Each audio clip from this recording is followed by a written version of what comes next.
to ABA Inside Track, the podcast that's like reading in your car, but safer. I'm your host, Robert Perry Cruz, and with me as always are my fabulous co-hosts. Hello, Rob. It's me, Diana. And it's me, your lovable pal, Jackie. I liken myself to Grover now. I thought you were going to sing a song every time you came on. It's either going to be Grover or song. Okay. So some sort of, so you could kind of mix the Sesame Street illusions. So that people don't just get, they don't get like bored of my songs. Okay. Sounds good. It's a good plan. Well, everybody, I'm very excited to talk about behavior analysis and behavior analytic research, just like we do every week, where we pick a topic and we discuss relevant research related to said topic. Because I know, like many of us, have really been trying to up my game when it comes to DEI practices. And while we've seen more and more publications on DEI practices in the field of behavior analysis, a lot of them kind of fall on the lines of, this is what some of the other fields have been doing. These are some great ideas that we could use. Maybe we should do some research around this. And then end of article. So a lot of good think pieces, really kind of getting us really stretching our, I don't know, what's the word? I want to say cognitive muscles, but those will get mad at me if I use that as a metaphor. But instead, really get us thinking about what we can do as practitioners to improve our knowledge in this area, but not necessarily a lot of research in terms of what happens when we put some of those ideas into practice. So we're very excited to hear from old pal of the show, old in the sense of being a pal of the show from previously, which is, that came out wrong, sorry. Oh, she left, oh no. Dr. Sarah Lechago, who is here to discuss her work specifically in applying some of these ideas, or at least even, beginning to apply, actually applying in DEI in her BADIE Lab. So we're very excited to have her rejoining us on the show. Hence the old part, Sarah. That's where that part came from previously. Previously, that was a better word. Returning guest. Returning guest. Possibly never again, but at least for now, we got her. Dr. Sarah Lechago. Sarah, thank you so much for coming back on the show. Yeah, thanks for having me. It's fun. I'm so happy to be back. Well, we're going to be talking all about some of the work that you are doing in your lab. Why don't we start with what articles specifically we'll be talking about, and then for folks who have not heard your previous episodes, you could tell us a little bit about yourself. So, Diana, let's start with what are the articles that we will be discussing today? Sure thing. So we have two articles that we're going to be reviewing today, and they are as follows. One that is currently under review, and it's titled Teaching Behavior Analysis Graduate Students to Work with an Interpreter. The authors on that are Bosch-Greer, Lechago, and McCarville. And another article that is published, and it is titled An Experimental Analysis of Gender-Biased Verbal Behavior and Self-Editing Using an Online Chat Analog by Oda, Lechago, Eneas de Silva, and Hunt. And that was published in JEAB 2022. Uh-oh, JEAB. I don't know about this one. I was a little scared when I saw that one popping up in the email. I love it when we get to talk about JEAB. It's so rare. We have rarely, if ever, had a JEAB article on this show. Very rarely. I did one for a grab bag. Yeah, one time. Not too often. Yeah, so it's pretty exciting. I know. And we'll see. We'll see. Let's talk about it first. We'll decide. We'll decide it later. So, Sarah, please, for folks who haven't heard any of your previous episodes on the show, because you've been on 2, you were a secret guest at our talk at our first time we were at the Thompson Center. Yeah. What was it, episode 69 a long time ago. And then you came on for a full formal episode as well. That's episode 70. I know that. Episode 70. Talked about manning for information. Yes. Mm-hmm. So I don't know what the first number was. But anyway, in any case, we've got you back here talking about your work. So, but for folks who haven't heard either of those episodes, please tell us a little bit more about yourself and how you became interested in work on in the DEI field. Sure. So I am currently an associate professor in the behavior analysis program at the University of Houston Clear Lake with my colleagues, Dr. Dorothea Lerman and Jennifer Fritz. So I teach courses in learning principles, EAB, personnel management supervision, conceptual issues, and verbal behavior. My areas, I have a lot of areas of interest, but the areas that I mostly focus on are verbal behavior and motivating operations. I definitely still working in the areas of manning for information. We got one going on right now. But I started what I call the Behavior Analyst for Diversity, Inclusion, and Equity Lab, officially in 2020, in the summer of 2020. And in that lab, I've been working with a group of incredible graduate students on a variety of projects, some clinical, some research. So we do a variety of things. So does that give you a little bit about who I am? I don't know how much more you want about who I am. That sounds good, Sarah. I know. I always have a question, because I always think of when someone talks about their lab, because I'm unlike everybody else who's talking on a microphone right now. I am not an academician. I don't have my own lab, except for the my mad scientist lab in the basement. Perhaps that's all I got. But when you say you started a lab, I always just thought that meant that was like the fancy term that professors use to be like, I'm making my grad students work on the following things, and it's called a lab. But this sounds like it's a different. It's not quite that. So what is that process? I guess I could have asked Jackie or Diana, but we have you here, so why don't you tell me? Well, I do have two labs. I have the Verbal Behavior Research Lab and then the BADIE Lab. And I actually, I don't create labs, recruit students, and force them to work on projects that I find interesting. I open the lab and I go, hey, come hang out with me. And then they can sample for actually a couple lab meetings and then see if they want to join. And each lab has its own requirements for participating in the lab, or sort of being officially considered a member of the lab. And these are things like attendance policy, like participating in certain discussion presentations and things like that.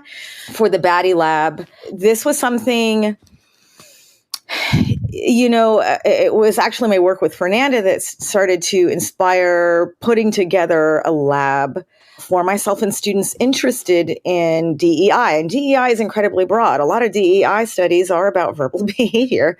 So I've always had actually an interest in a variety of DEI issues. When I was in undergrad, I focused a lot on like feminist courses, feminist philosophy. And of course, that included sort of understanding concepts related to intersectionality.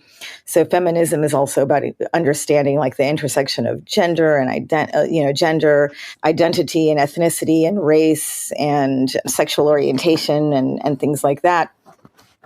And so I've always been interested in it, and from a scholarly perspective. So not just as this is really neat, but I really want to understand the philosophies and study the philosophers. And so it was always there, that interest. And then when Fernanda, asked to work with me for her third year, her thesis study, she said, I want to work with you because I'm interested in verbal behavior and I want to do something related to feminism that's experimental.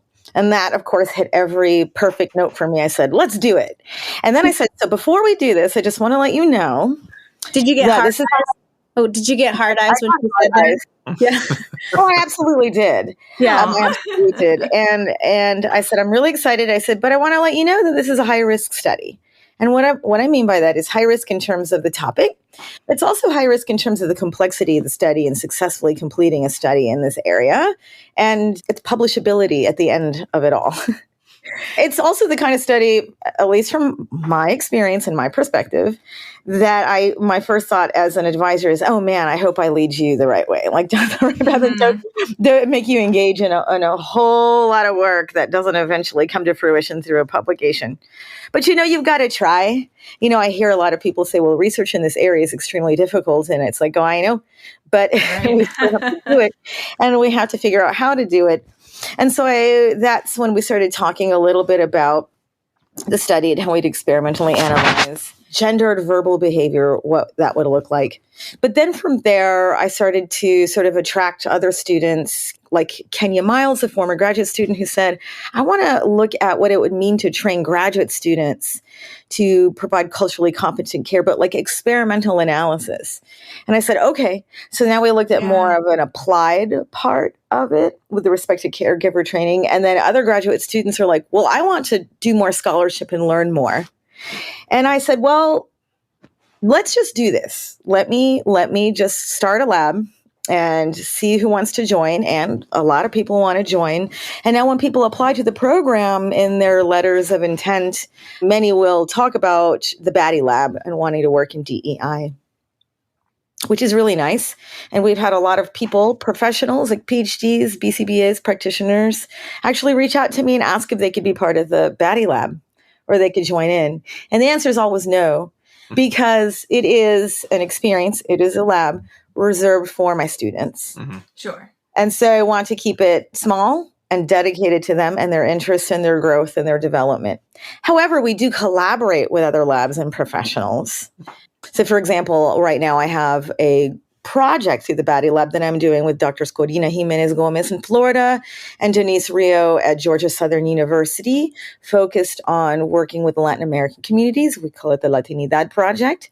And I have a current graduate student in the lab, JEAB, who's from Brazil, and she's assisting me with a variety of different projects related to the Latinidad work we're doing. Mm-hmm. So we just have a whole lot of different things going on. So, Sarah, when you say this line of research can be difficult, could you talk a little bit more about that? Because I know, from my perspective, I'm usually more of a consumer, and then maybe I think of some extension ideas for papers I've already read, which means that by the time I'm reading them, I'm like, oh yeah, no, this makes sense. Yeah, perfect. Yeah, of course, this was the experiment. To come up with this one. Yeah, use like a chat service and a chatbot kind of thing sure. Of course, that's how you would study this topic. That's how I would have done it. Easy peasy. You just need the results, right? But I'm guessing it wasn't quite that easy to come up with that. But what are the general kind of barriers you hit when you're like, DEI, here we go, research? Sarah, I am going to say, too, that when we first started reading your article, I texted Diana and I was like, it must be nice to be so smart, man. I got to get on my game. Like, it's such an amazing idea. So way to go, you. Oh, thank you. Well, but this is the beauty also, like, honestly, and I this is the fun in working with such bright and motivated students, too, is we're thinking up our second study, more complex verbal behavior study. And I told my students, we were in our last BADIE Lab meeting for the semester, and I was like, come on, let's throw the ideas out there. This is hard, but just start saying something. Let's go. This is the thing that I want to study. Go. What? And one of them was like, okay, I'm thinking of the prisoner's dilemma. Could it be set up like a prisoner's dilemma? And the other one's like, oh, wait a minute. And it just started ping-ponging around the room. And what about this? Okay, but how about if we did it like that? But then, and that's the beauty of the research lab. It's just this exercise, right? It's just flexing that muscle in developing experiments. Mm-hmm. It's like, well, here's okay, that's a good idea, but then that wouldn't control for this. This leaves us open and vulnerable to these potential confounding variables. But I like the idea. Let's keep on. We're getting so close. Like we're almost there.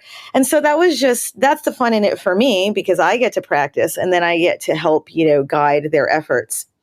Mm-hmm. But in terms of you're asking what makes it complex, well, I mean, I don't think that all experimental studies related to DEI necessarily have to be extremely complex at all.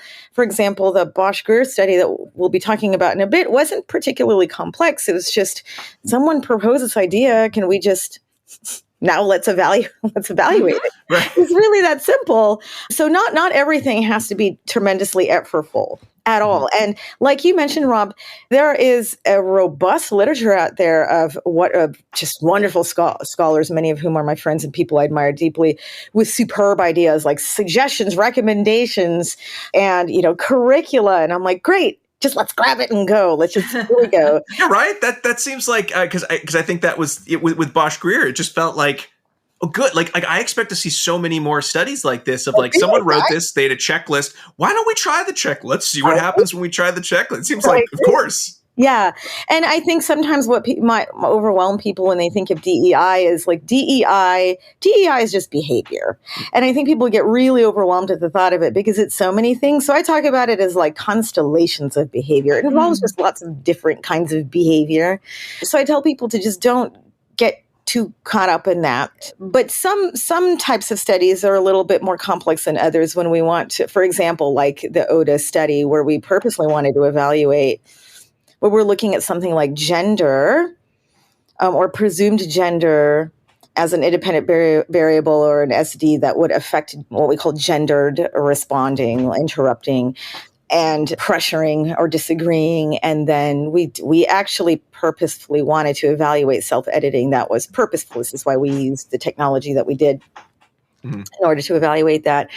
And then having to think about how you evaluate a complex verbal episode in that context in a way that's interesting and contributes to an important discussion around DEI, but that's also experimentally sound. And we're still kind of in our infancy with respect to that. Yeah. And so that can be challenging just with respect to experimental rigor, creativity, and some semblance of ecological validity, like asking a question that makes some sense. Mm-hmm. Yeah. So if we kind of go to the maybe some of the key concepts when we're talking about sort of verbal behavior and that intersection with verbal behavior related to gender and ethnic diversity, what are the mechanisms at play there? And I think certainly the Otis study really very well described sort of what might be going on and sort of how that led to the components that you were trying to study. But, for folks who maybe haven't read this study yet, sort of what were sort of those key kind of mechanisms in place when we talk about verbal behavior related to gendered language or ethnically diverse language potentially would have similar kind of mechanisms? The mechanisms? Mm-hmm. I mean, in terms of that intersection between verbal behavior and gendered language, like what's going on there? So this is the short answer is it is central because gender and ethnic diversity is that is verbal behavior. It's a concept and it is verbal behavior. Does that make sense? So the labels are tagged as of gender, right? What we call gender, and then the labels within gender. So gender is a category, right? Non-binary, female, male, gender nonconforming, gender queer. This is verbal behavior, right? These are constructs determined by a verbal community. And then due to conditioning, stimulus pairing, stimulus equivalence, and a whole bunch of other stuff, these tags alter the value of these groups of people that participate within these categories and influence the way we respond to them, right? So that's how we start getting kind of attitudes about genders and groups. But this all comes back to the way we talk about things, right? So physical differences between people certainly may be discriminable to all organisms, humans, non-humans, with respect to sort of maybe a visual discrimination. But when you talk about how we talk about those differences, now you're just talking about verbal behavior. So tacting then, Latin, white, female, just now you're talking about verbal behavior. So verbal behavior is central to the conversation. It is what you are studying. Okay. Yeah. So when it came time to, you said your student, I can't remember her first name, Oda. Fernanda. She sort of wanted to study this, and the two of you came up with this idea, or it was because I mean, again, on its face, like I want to study that idea of sort of gender biased language. You sort of think, oh yeah, well you could probably find a bunch of people and record what they're saying and look at sort of patterns, and you could do that. But then you quickly get to that question of like, well, I mean, you're going to get a lot of confounds there. Like, is someone really going to start saying like, let me say all the worst things I can think of or the best things I mean, they're probably there's going to be a lot of reactivity there. Well, when you were sort of, brainstorming the idea of how you were going to study it, like what were the components that kind of came out as like, well, this is how this is going to be hard to study, and this is what we're going to have to get over. Like, what were those kind of barriers? Right.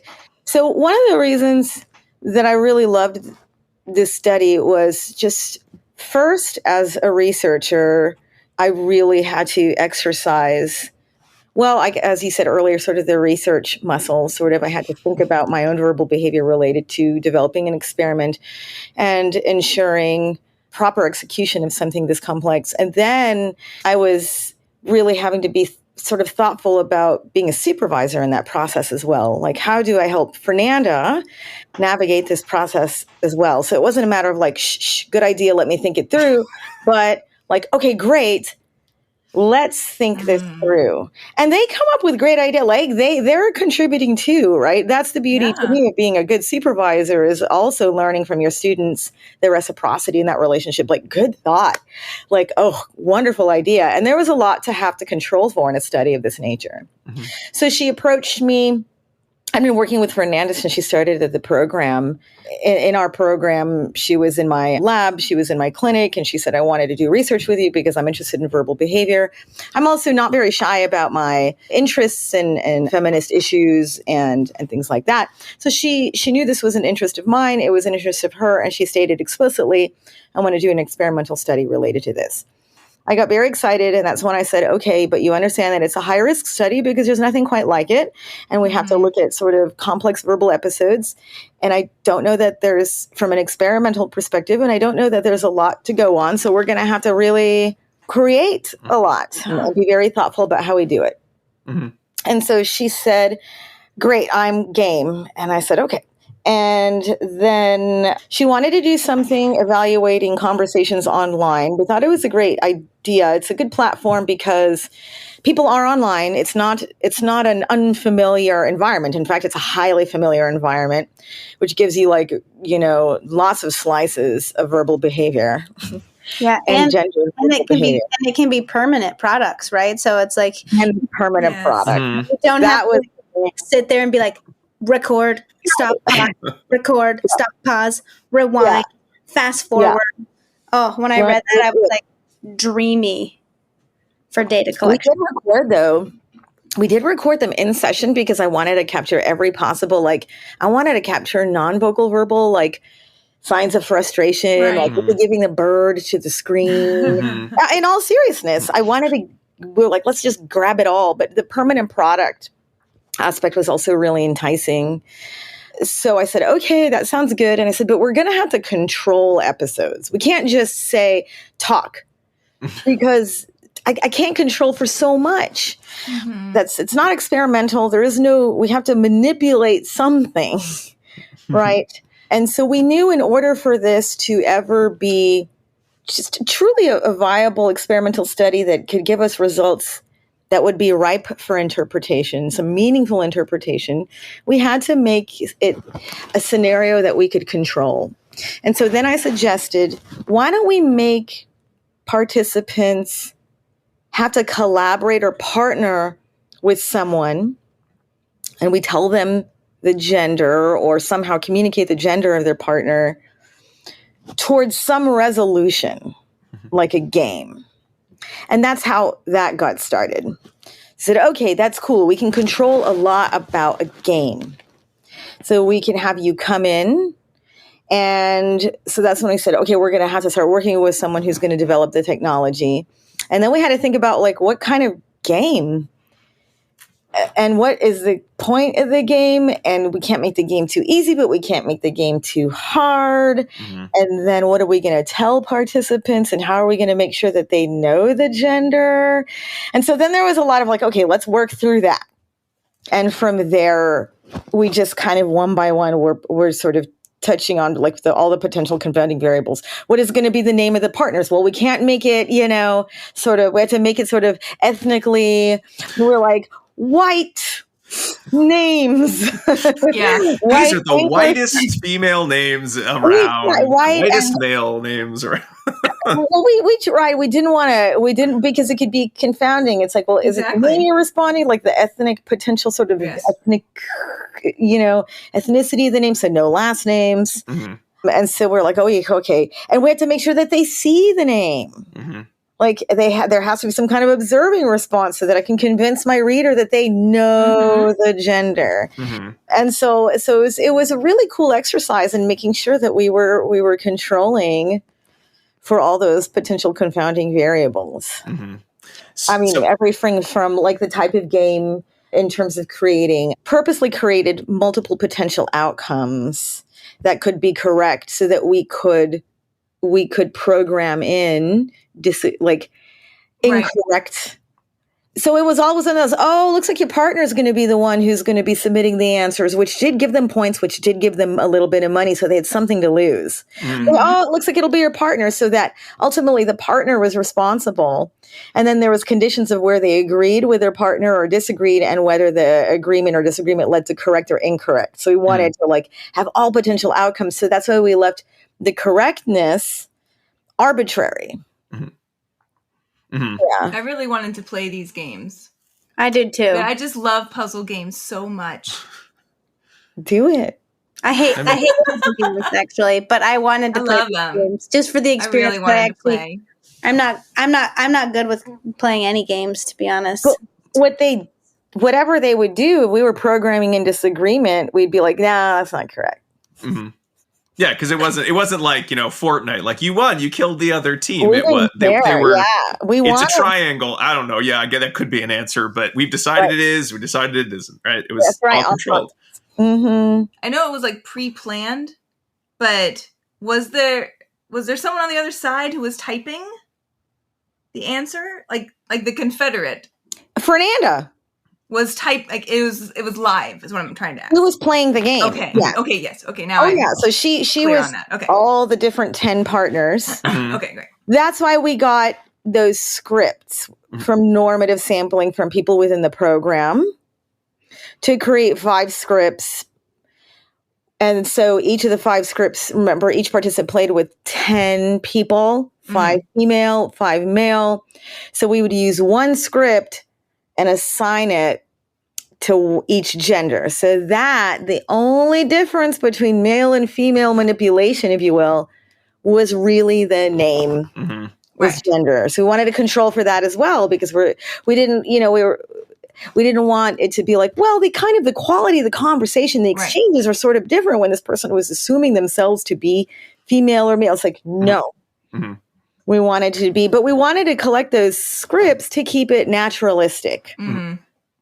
Yeah. And then it was controlled whether or not the team won or lost, whether there was an agreement, a disagreement, whether the disagreement led to, the Confederate was right, or the Confederate was wrong and screwed you. And then there was the pause or the, whoops, I didn't put an answer in. I just forgot to respond. I didn't write the answer. Oh no, I ran out of time, or sure. My favorite was when the participants typed in, "Did you die?"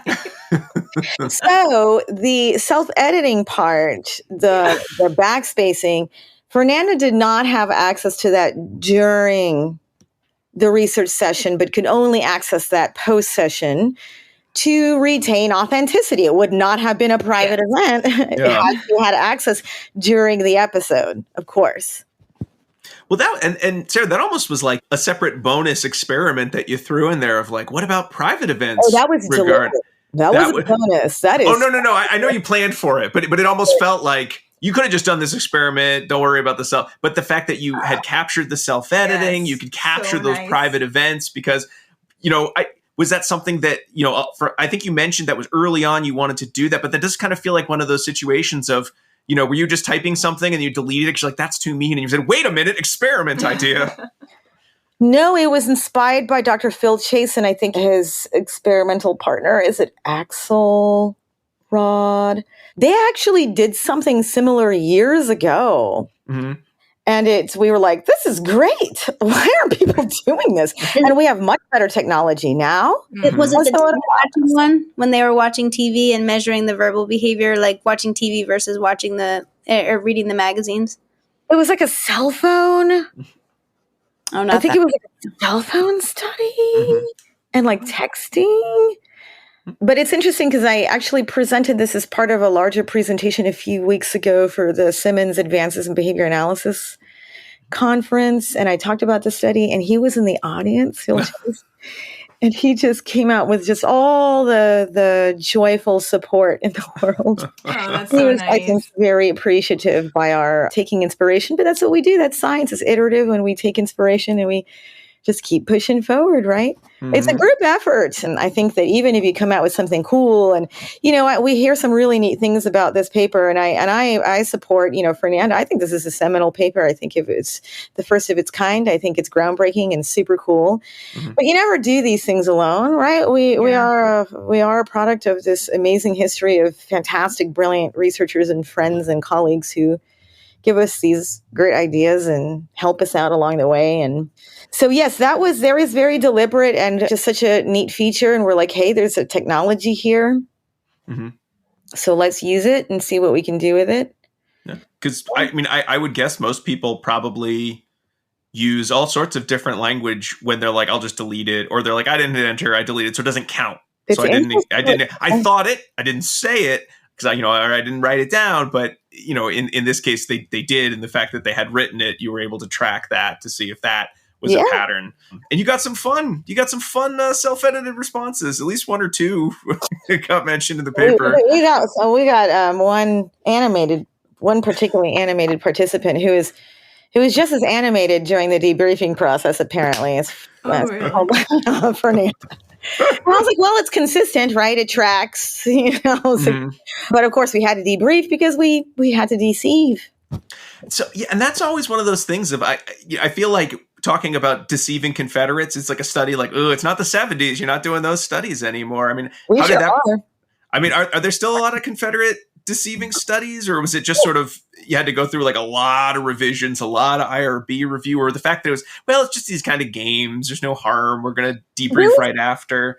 There was really no problem with the fact that we were using deception, and I think it's because the stakes are low and we're working with healthy adult populations. Mm-hmm. Right. I think that if the stakes were higher, or it was a protected population, or there's something like that, then and rightly so, where, the function of the IRB is to take care of the participants and their experiences. Mm-hmm. So, it was just like, well, no one's ever going to know it's you, but we saw that you said this. This is what this was really about. Mm-hmm. Most people were like, oh, okay. Mm-hmm. Oh, cool. All right. And then we had, our one who was colorful in his feedback about it, but we're like, well, okay, cool. And I think that what's interesting, what the results demonstrate is that people were pretty consistent with respect to their pressuring, disagreeing. Well, you can't interrupt covertly. So the pressuring and disagreeing were pretty consistent in terms of their patterns at the covert level. And even, the way they framed certain things was pretty consistent, supporting Skinner's interpretation that really it's not an essentialistic difference between covert and overt behavior. It's just whether you're accessing the behavior or not is the crux of the definition. As Palmer says, it's private events is a vantage point, not a characteristic of the behavior.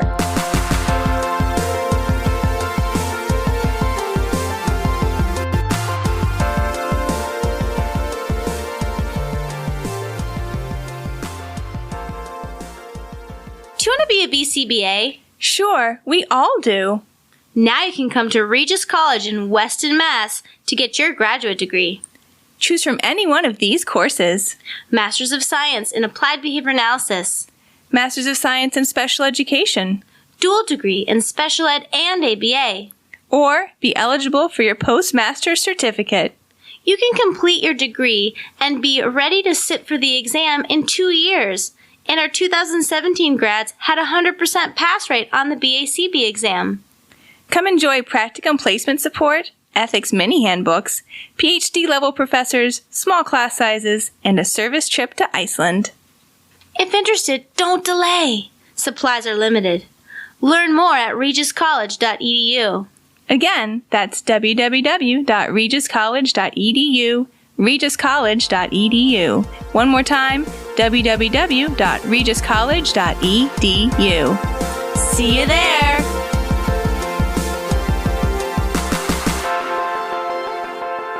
Hey everybody, sorry to stop the conversation just temporarily, but I wanted to remind our listeners that ABA Inside Track is ACE and QABA approved. By listening, you're able to earn 1 learning credit. All you need to do is finish listening, then go to our website, abainsidetrack.com, or click the link in your podcast show notes to get CEs for this episode. You're going to need some information, including 2 secret guest code words because they were thought of by Dr. Lechago. The first of those secret code words is Oaxaca. It's a city in Mexico. Oaxaca. Again, that's Oaxaca. All right, let's get back to our discussion. And Sarah, I don't think we mentioned, or I think you'd mentioned a few times some of the kind of dependent variables you were looking at. But certainly we had our, whether the participant thought the Confederate was female, male, whether they were winning, losing the game, agreeing, disagreeing. But there were a couple categories of verbal behavior specific looking at. So it was the disagreement, interrupting, and the pressuring. Could you kind of quickly define what each of those were that you were specifically kind of looking to measure? Oh my gosh, the operational definitions. Mm. I mean, they sound like what they are. But... I was like, let me look at the study itself. Because don't be too precise, but I mean, they were pretty much what they sound like. But I always find it interesting when someone uses a term that I've never really thought of. What is the definition of pressuring someone? Like, what would that be if I had to write it down? I always find it fun. So I'm like, because I want to get it right. Mm-hmm. I really do want to provide the precise definition, setting materials, experimental design, measurement. I'm looking through our study. Gosh, it is long. Okay. I love the study. All right. So I'm here. So the dependent variables were disagreeing, interrupting, pressuring, and self-editing. And self-editing was looking at things at the covert level. So we're also looking at pressuring and disagreeing covertly. We couldn't obviously look at interrupting because you can't interrupt someone when it's covert. Mm-hmm. Right. So we defined public or overt responses as instances in which the participant sent the message to the Confederate, and then the Confederate had access to what was sent, right? So they're accessing the behavior, which is what we define as public, right? And then self-edited or covert responses are those in which the participant typed the message for the Confederate, but did not click send. So therefore, the Confederate did not have access to that message, but the message was recorded on our software. And so that's how we're defining as covert, that it's only accessed by the participant or the speaker in that instance, right? Mm-hmm.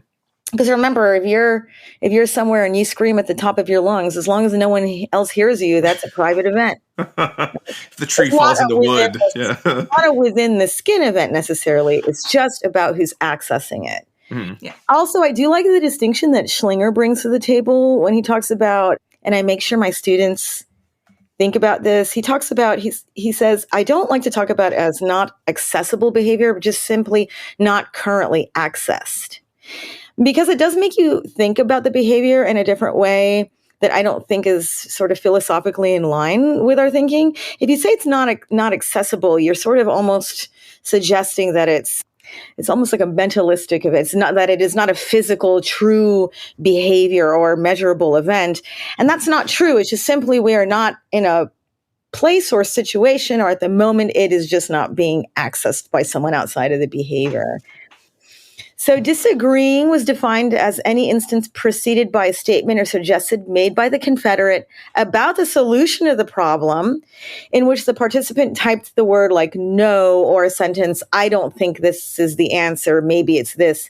So it had to contain some kind of oppositional statement in relation to the Confederate statement, something opposing the Confederate's recommendation. Pressuring was defined as any instance in which the participant typed a word or sentence with a repetition. So the replication of a word or sentence occurred in the same game trial, like it's 5, type 5, do it, it's 5.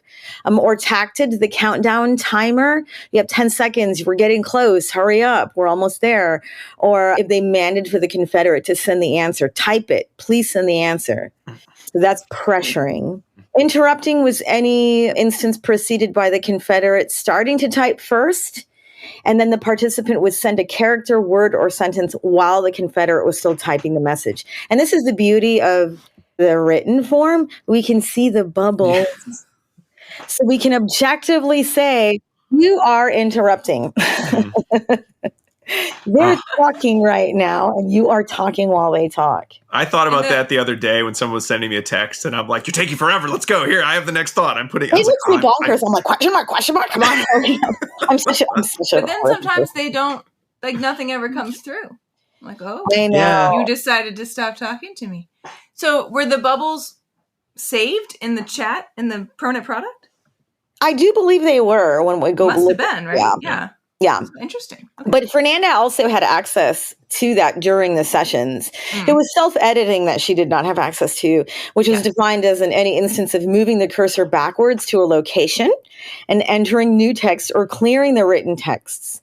So we only looked at disagreeing or pressuring self-editing responses. So we didn't look at things like fixing a typo because that wasn't really relevant to the discussion at hand.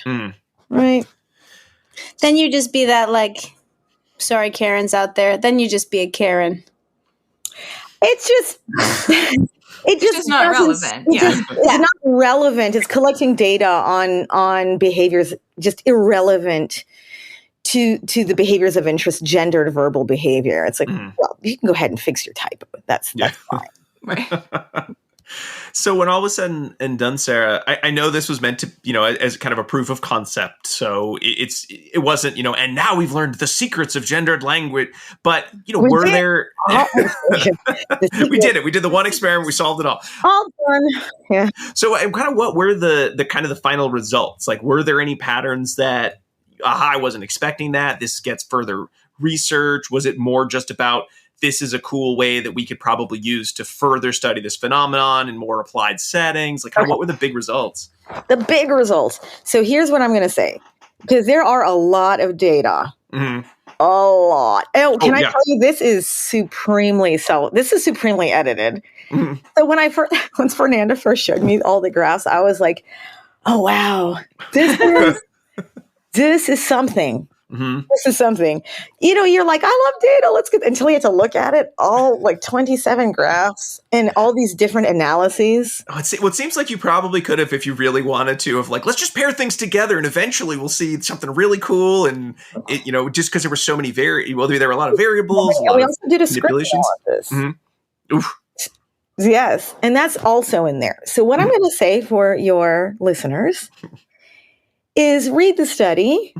Then read it again, because it's going to take a couple of reads for all the nitty gritty. But there are the major takeaways are that both participants that identified as female and male. So we also did collect, by the way, some demographics related to politics, religious affiliation. Now, I didn't touch it. I just wanted it. And then I said, here it is.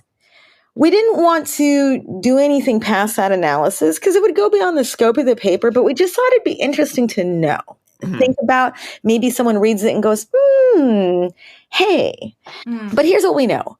The genders represented of the participants in this study all interrupt, pressure, and disagree. So this is not like only one group of people does this. No, we all do it. We all also interrupt, pressure, and disagree with people that we both perceive or presume to be male and female. We did see more interrupting of female Confederates. No big surprise. We did see more pressuring, I think overt pressuring, with male Confederates, which was really interesting to me. Mm-hmm. But we saw more covert pressuring with female Confederates. So we look at socialization. There was probably some punishing consequences for overtly disagreeing with women or girls or, presumed females. And perhaps they're still disagreeing or pressuring. Maybe it's considered an aggressive behavior, which is maybe punitive by the way we're socialized here. So there's a lot of ways to look at it. And so those are kind of like big takeaways. There's a lot of data, as you know, after reading it yourself, but that gender can be considered a discriminative stimulus that does alter the frequency of certain kinds of patterns of responding after all. Yes. Mm-hmm. And that covert and overt behavior are not essentialistically different, supporting our assumptions about the distinction, which is not essentialistic, but rather vantage point based. And that we wanted to propose, we think that one of the sort of more impactful contributions is offering a model to evaluate complex verbal episodes related to DEI or related to any other issue or topic on complex verbal episodes. Because the thing is we really need to start doing that. Mm-hmm. Because the things that are interesting to most people in the world are complex verbal episodes, right? Like these are issues of social significance to most people in the world. And, civil rights, reproductive rights, all these really important topics, things in our everyday life that concern us, political discourse, like I said, reproductive rights, trans rights, discussions around climate, all these things, these are complex verbal episodes. So we need to study we need to study this. And we have a beautiful technology to do it. We are awesome at collecting data. This is just behavior. So we're just like, let's get cracking. So we felt really happy with this. And of course, there's many limitations, right? This is not a study we could not conceivably capture. I mean, this is just getting people to respond to one dimension. But that's not what it looks like out there. We know that. This is where we talked about like the single axis framework, like interpreting gender through a single axis framework and the limitations for that. And really, this is about understanding like multiple control and how multiple variables converge within an individual. And that's what influences the way we respond to them. And so that's some of the work I'm starting to try to do with Dr. Jimenez Gomez and Rios. Man, that's hard to do as well and retain experimental integrity. And so we're just trying to we're just going, hey, here's one way to start. And so that's what we hope this paper can do, at least get people at least kind of going, like what you guys did, going, oh yeah, that is one way to, let's do that. That's another way to do it. This study for me, like, it was so exciting to read, and then it opened up so many other questions and avenues, which I think is the idea. And that's why you're saying, Sarah, it's like, this is a seminal paper. Hopefully this will produce more and more research along this line. And I was so fascinated that your participants as well were of quite a variety of ages too. So you had 20-year-olds up to like almost 60-year-olds, I believe. And I was thinking to myself, I was like, I feel like that is a factor as well, right? I wanted to like dig into those data and see like, did their age have an impact on how they responded to someone else too? Because, you know, I feel like the older you get, you know, the less F's you give in many ways, and then you might be more likely to pressure someone. There was one of our older participants. She was much more like, I'm going to interrupt you. I was like, and it's like, okay. It's an assumption we're making because we didn't, systematically analyze that. But it's exactly right. It gets people kind of going, one of my grad students is like, this would be cool to do like in a simulated gaming environment. Yes. And I was like, yes, it would, where we know there's a heavy sort of gendered verbal behavior going on, to put it very formally. Sure, because this was sort of a slice of people, right? So we talk about that in the limitations as well. And it was an artificially constructed environment. It is. Clearly you were in a study and you might modify your behavior. Absolutely. It's formal. It's a university setting. These were all like people who have a higher education in the most diverse city in the nation. So sure. But even then, we see gendered responding. And it's like, but that's all I'm getting at. And I think that's why in the discussion, when they were like, I think I wrote something to the effect of like, it doesn't matter how you're defining it. You're not getting the point. There is no one definition of anything. It's whatever your verbal community says. What I care about is that we are conditioned to respond differently. And what is the impact of that in terms of the way people experience life? That's what I'm getting at. And here's a way to study it. There is no yes. Because that's not verbal behavior. That's not how it works. Yeah. It was ingenious how you thought to study this. That was very cool. And again, I'm going to have to, give heavy credit to Fernanda. She wanted to go for it. And it's so lovely when I have such ambitious graduate students who are so bright and organized. And Bruno, major props to him, because this doesn't work without a fantastic software engineer. No. Oh, geez, yeah. I was actually talking to Dr. Karen Rader, or some of you might know her as Dr. Karen Toussaint, who's recently visiting.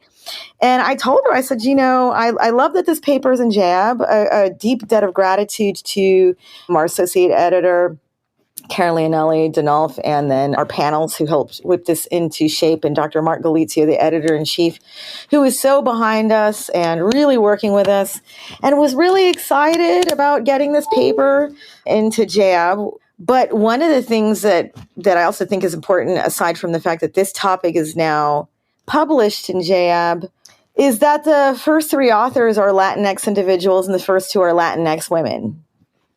And Karen was like, you know what? I love that. I think that's also an important factor in the publication of this paper, especially in an outlet like JEAB. So we're, I love that too. And that speaks to the importance of diversifying your educational spaces. Yeah. Mm-hmm. Well, I want to make sure we have a little bit of time to discuss Bosch-Greer Yeah. et al. Study, which again, I think is more in the applied, directly applied, in that you're directly applied.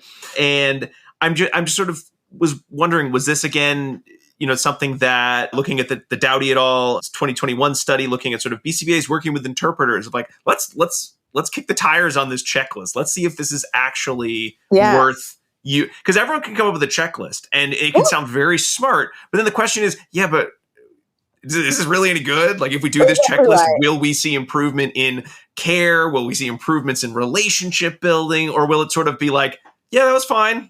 It could have been worse. Difference. Yeah. And that's why it's important to do experimental work, because there's some things that seem like they might make a big difference, but maybe not, or vice versa. We don't know. So Danica Bosch-Greer, like Fernanda, is another truly brilliant student. I'm just so lucky. And I can't say that enough, really.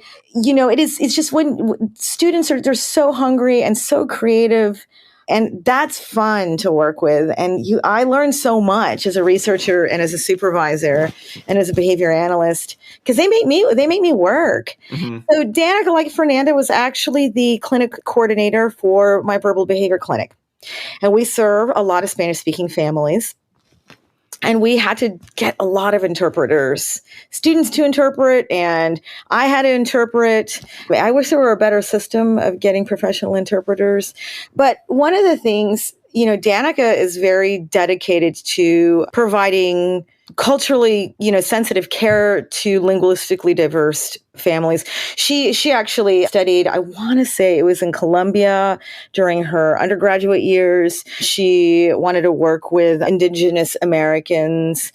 And I think she did some of that work in her undergraduate career. So this is very important to her professionally and personally.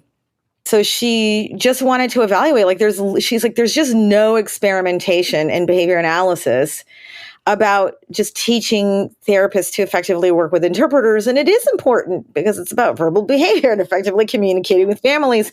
And we know that the Latinx community, I think, is one of the the most challenged with respect to diagnosis in at least in the U.S., the Latinx population. And one of them is the linguistic barrier, right? That is an issue. And so it's like, well, let's address that.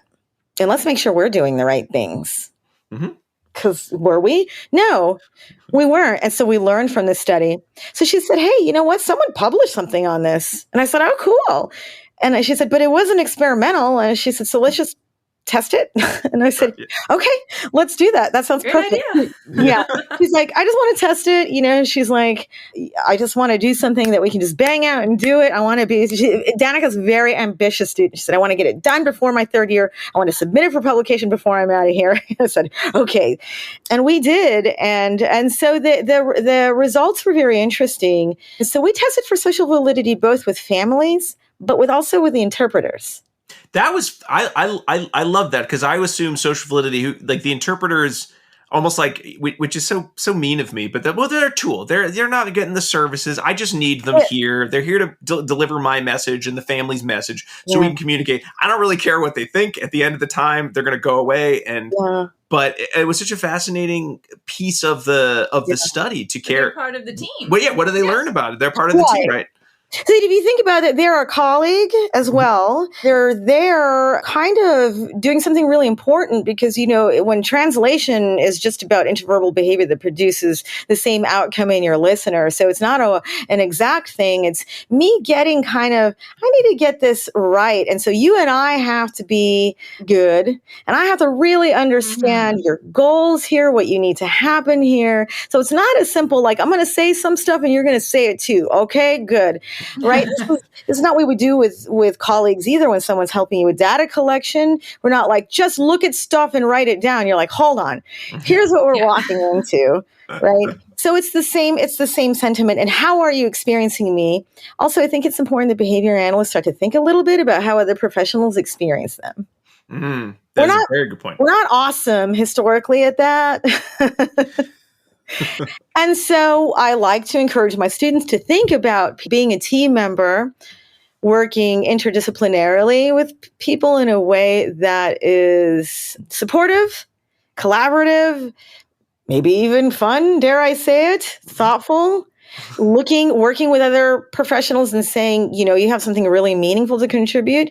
No interpreter, no service. So love your interpreter, right? There is, they are one of the most important people in that room with you. Mm-hmm.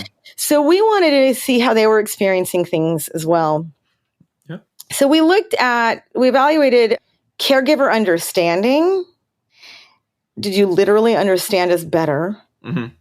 Through post-assessment questions, and then caregivers' experience. Did you like it? Did you feel understood? Did you feel cared about? And then also interpreter experiences as well. How did you feel about it?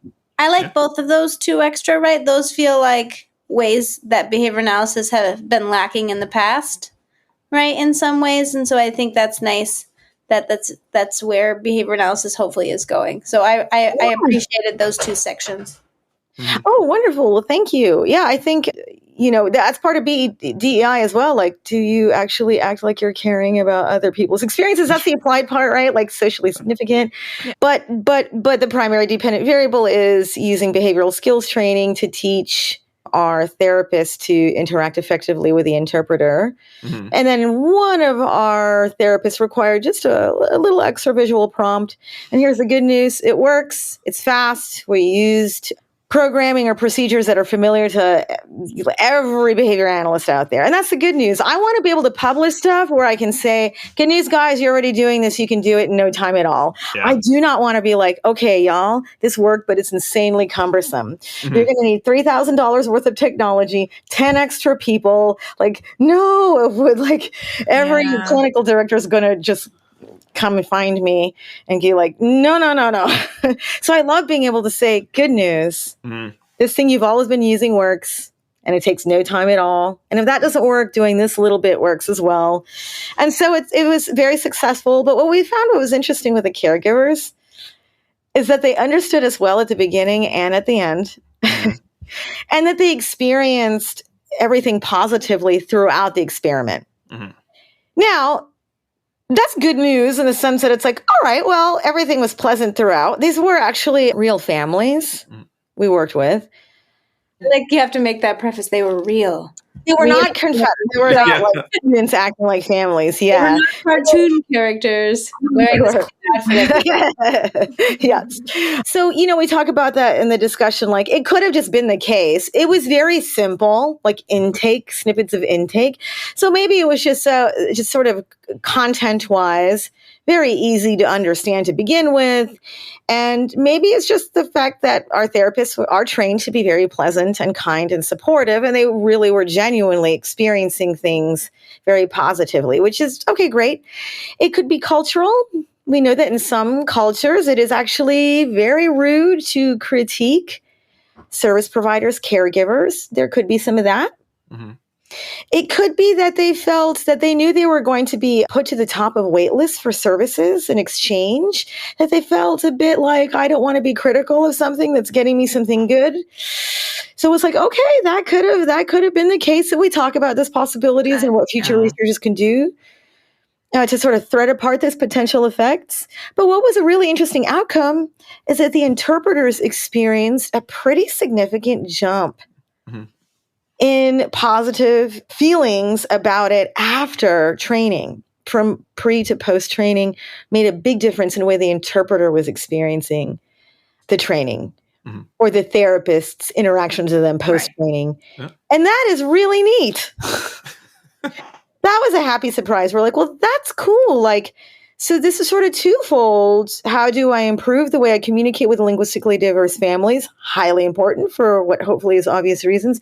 But two, maybe it's also about enhancing the way we're working with other professionals. Yeah. That's important too. Yeah. And just for listeners to know, the things on the behavior skills checklist, the things that we're trained for working with interpreters, we're using non-technical language, speaking in simple sentences, communicating directly with the client by looking and speaking to them rather than at the interpreter, being prepared to repeat and clarify for client and interpreter, which I know in the experiment you did add in the interpreter had to at some point say that one more time, or I didn't quite get that. So that was tested for. And position the interpreter next to or behind the client so that you look at the client, and use first person language. Like I'm speaking directly to the client. Because you are. Yep. Yes. Yeah. And I'll just note that the simple sentences was you could only speak for 7 seconds. 7. That's where your visual cue for the one participant came in. I'm gonna hold up a finger. Time to shut up now. You're talking too long. Yeah, 7 seconds I don't think is very long. I don't know. It's not. You have to learn how to. You have a timer, Diana. You could use. You don't have to count it. It's right here telling us. Go beyond the 7 seconds. It really is very easy, and which is why when you're working with a linguistically diverse family, through which you have to kind of communicate through an interpreter, you have to be mindful of, I need to shorten up, and this is why we also talk about pre and post planning with your interpreter, and then doing post session, how that go kind of conversations becomes important as well. And that wasn't part of the experiment, but did you do that with the participants? Did they have that time to meet with the interpreter before and after to discuss? I know, and they were not real scenarios. They were like scripted or some semi-scripted scenarios. Based off real intakes that we experienced in the clinic. So. We did not systematically evaluate any of that. Yeah. Okay. But that was just the recommendation is in real life to do those pre and post descriptions. Wow. Well, it sounds like, I know these were two sort of similar yet dissimilar in a lot of ways studies, but really exciting to see the results and excited to see what's going to come next. I don't know where Jackie went. Stuff like it's really on me now. Like all my former students, like they finish up their edits, and now I have to like finish writing them and submitting them because we have a few things in the pipeline now. And one is Kenya's study that I mentioned earlier about teaching cultural competence. I presented it at a few conferences and in a few presentations on teaching graduate therapists and BCBA programs to be to provide culturally responsive care. It's a 2 experiments. And then we have another one on language preference and order when you're working with linguistically diverse families. We were working with Spanish-speaking families. Like, does that make a difference with respect to rate of acquisition targets in both Spanish and English? So those are things that are coming out. So with that one. Yeah. Me too. Oh, it's so neat. It does make a difference. Yeah, I'm excited. The data are so beautiful. I'm very excited too. And these are all done. It's all on me. I'm saying it publicly so that I can get to work, and finish these up. But what I like is in the BADIE Lab, this is the fun with working with students is it's everything from a very straightforward applied study to some things that are more translational, to some things related to graduate training, to some things related to verbal behavior training directly with consumers. It's all of it. And, and so that's the fun. Yeah. Well, it sounds like time to move into dissemination station. There we go. So, Sarah, I know it's tough, in this part of the show, we usually discuss, okay, well, what does this mean for practitioners?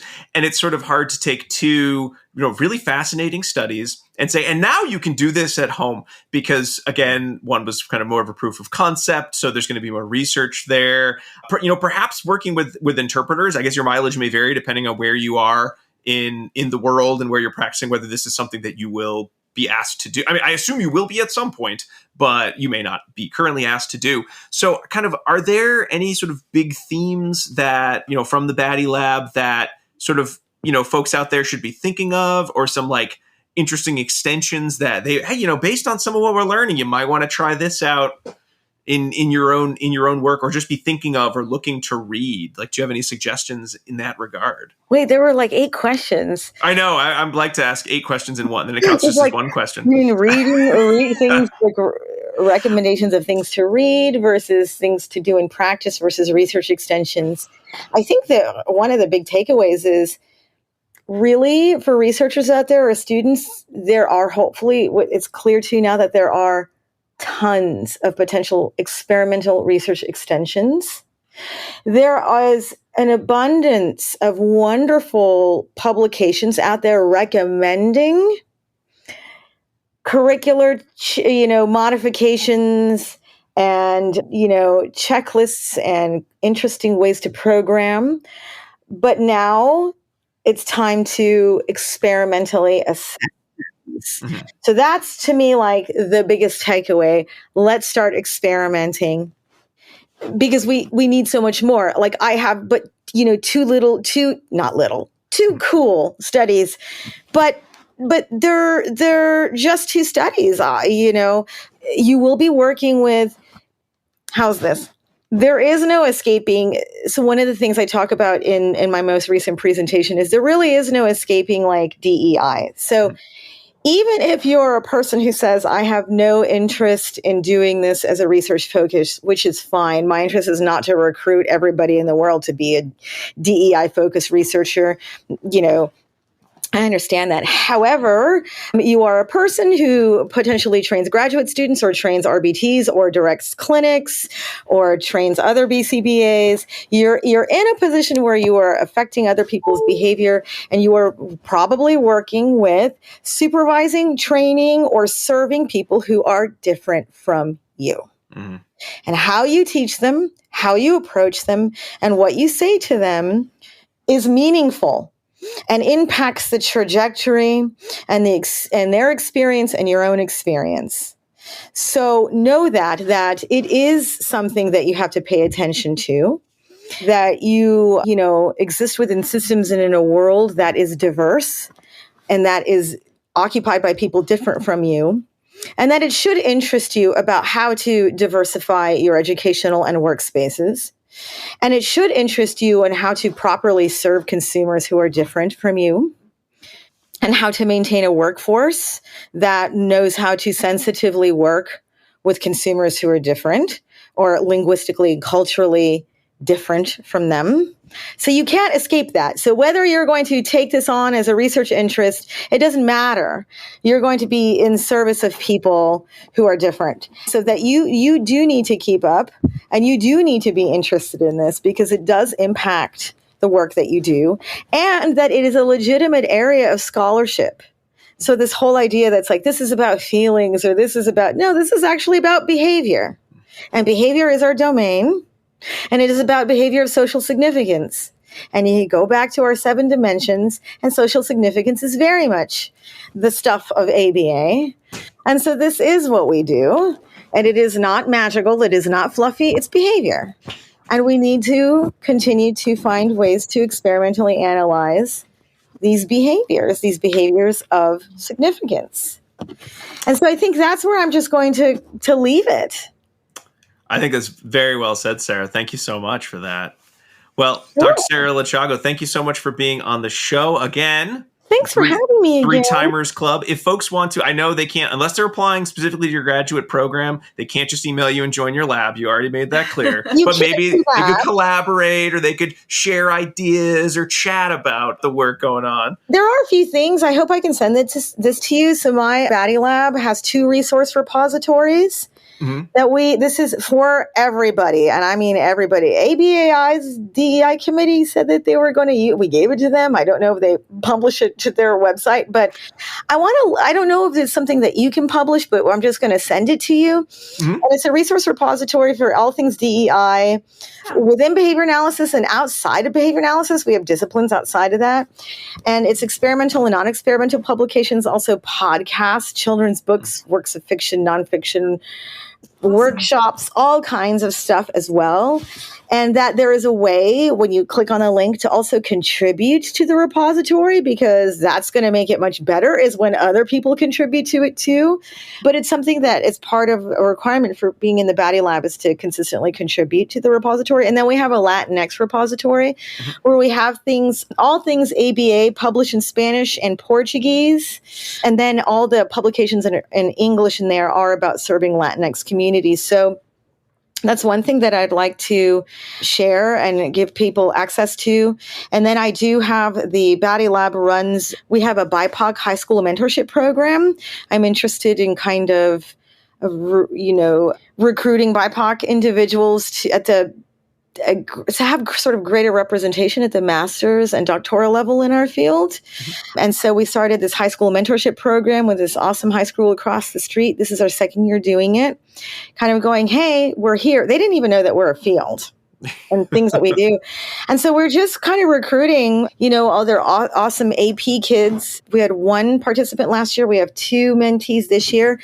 And we have behavior analysts who do like presentations for us. We had Jaleesa Scott and Andrew Garner last year. This year, one of them met with a couple students from Jonathan Fernand's lab to talk about OBM.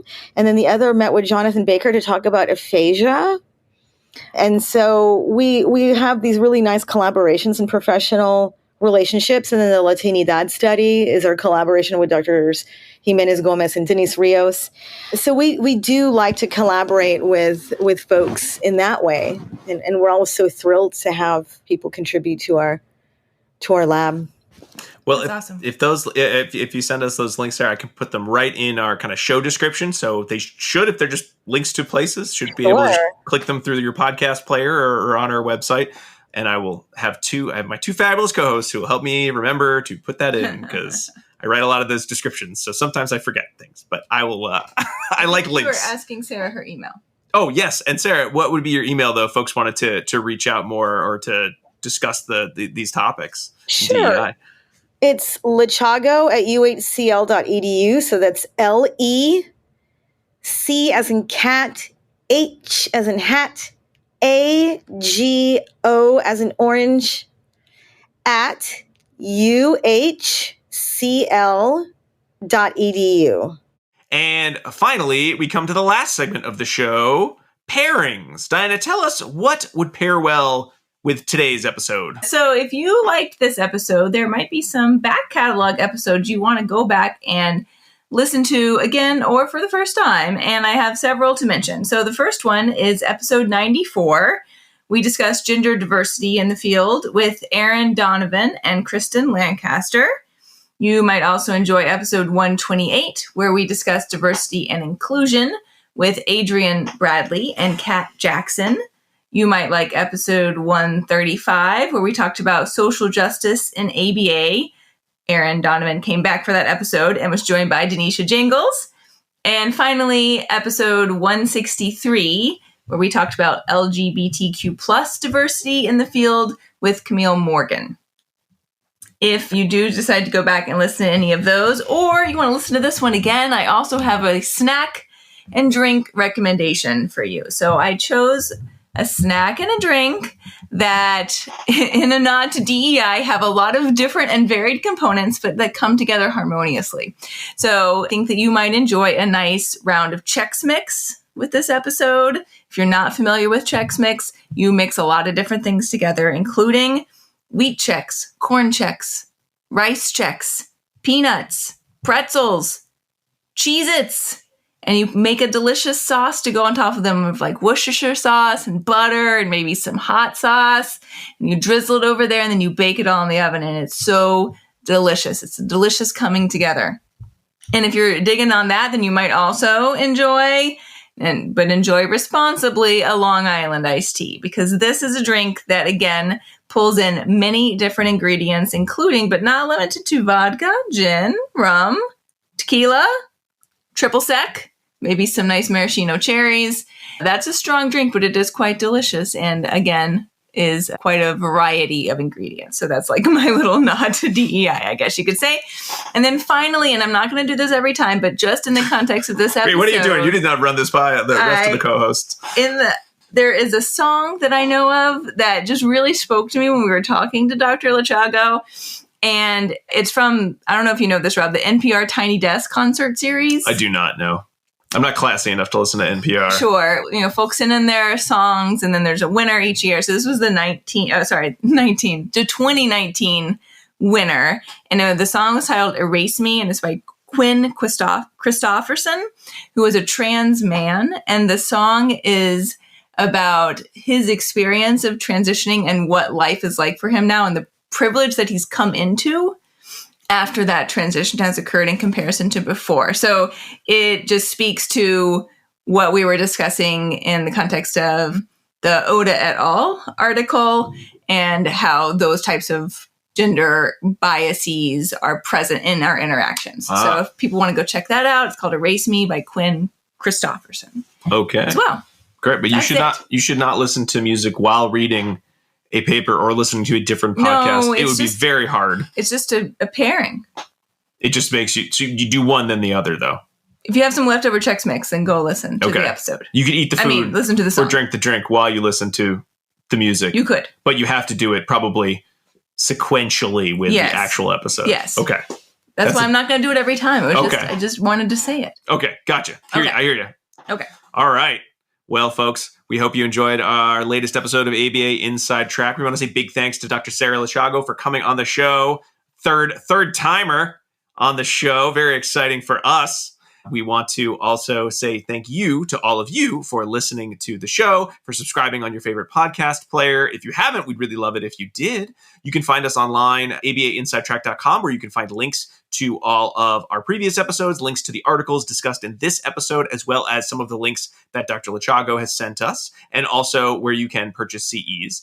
You can find us on all the socials as ABA Inside Track, and you can find us for even more ABA Inside Track goodness on our Patreon page, patreon.com/ABA Inside Track, where for $5 a month, you can subscribe for some extra goodies, which include getting everything a week ahead of time, getting to vote in our seasonal live episode poll, which comes with early access to those episodes, as well as choosing the topic and also a free CE. And if you want even more ABA Inside Track, you can also subscribe at the $10 level to get that, plus access to our seasonal book clubs. We just recorded our most recent book club, Calling Bullshit, where we discussed the Skeptic's Guide to Modern Data, as well as 2 CEs for listening to that, and 2 CEs for listening to any of our previous book club episodes. And you better join soon, because we're going to have a poll up for our summer read, which are going to be losers bracket books. So books that didn't win in the past,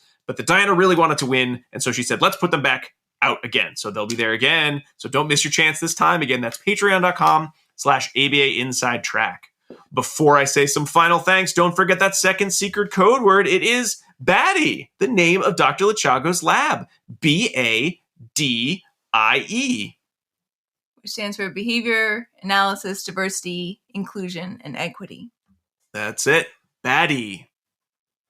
All right. Well, I want to say some final thanks to Dr. Jim Carr for recording our intro and outro music, Kyle Sturry for our interstitial music, and Dan Thabit of the Podcast Doctors for his fabulous editing work. We'll be back next week with another fun-filled episode, but until then, keep responding. Bye!